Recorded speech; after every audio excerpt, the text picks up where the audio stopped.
भारतात सायबर फसवणुकीचे प्रमाण झपाट्याने वाढत आहे। फसवणुकीचे कॉल आणि मेसेजच्या माध्यमातून घोटाळेबाज निरपराध लोकांना बळी बनवत आहे।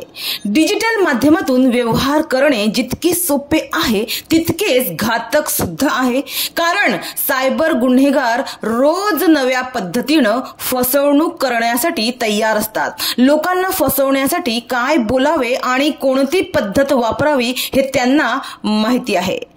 तर अशाच फ्रॉड व्यक्तींकडून मनोरचे डॉक्टर हरीश रदाळ यांची सुद्धा फोनद्वारे फसवणूक करण्याचा प्रयत्न करण्यात आला, मात्र त्यांची फसवणूक होता ते वाचले आहेत। कशा प्रकारे त्यांची फसवणूक करण्याचा प्रयत्न करण्यात आला होता हे त्यांच्याकडून ऐका।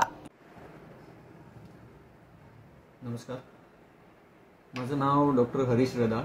मी मनोर येथे संजीवनी क्लिनिक येथे माझं क्लिनिक आहे व मी माझा वैद्यकीय व्यवसाय करतो।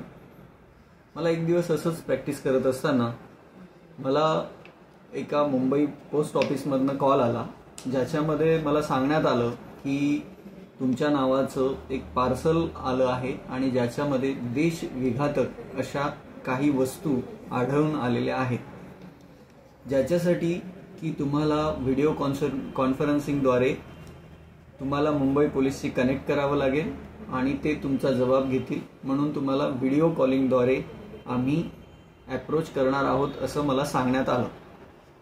या गोष्टी घडत असताना माझ्या एकदम लक्षात आले की आमचे मनोरचे प्रभारी PI श्री बयेश सर यांच्याशी आम्ही जेव्हा जनसंवाद यात्रेद्वारे किंवा त्यांची जी जनसंवाद सायबर क्राईम जनसंवाद त्यांनी कार्यक्रम जो घेतला होता त्यामध्ये त्यांनी काही सूचना दिल्या होत्या, त्या लक्षात आल्या मी सरांना संपर्क साधला आणि सरांनी श्री PSI संग्राम पाटील सर, तसेच हवालदार आयुब शेख सर व श्री उमेश वाघ सर या तिघांना पाठवलं आणि माझ्या चालू असणाऱ्या व्हिडिओ कॉन्फरन्सिंगद्वारे त्यांनी त्या जे सराईत गुन्हेगार होते की ज्यांनी मला कॉल केलेला होता त्यांना जबाब विचारला असता किंवा त्यांची योग्य प्रकारे चौकशी केली असता ती मंडळी फेक असल्याचं त्यांना आढळून आलं।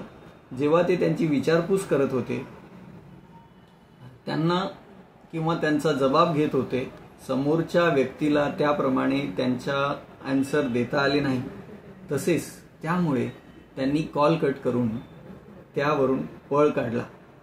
त्यामुळे माझी होता म्हणजे मोठी फसवणूक होता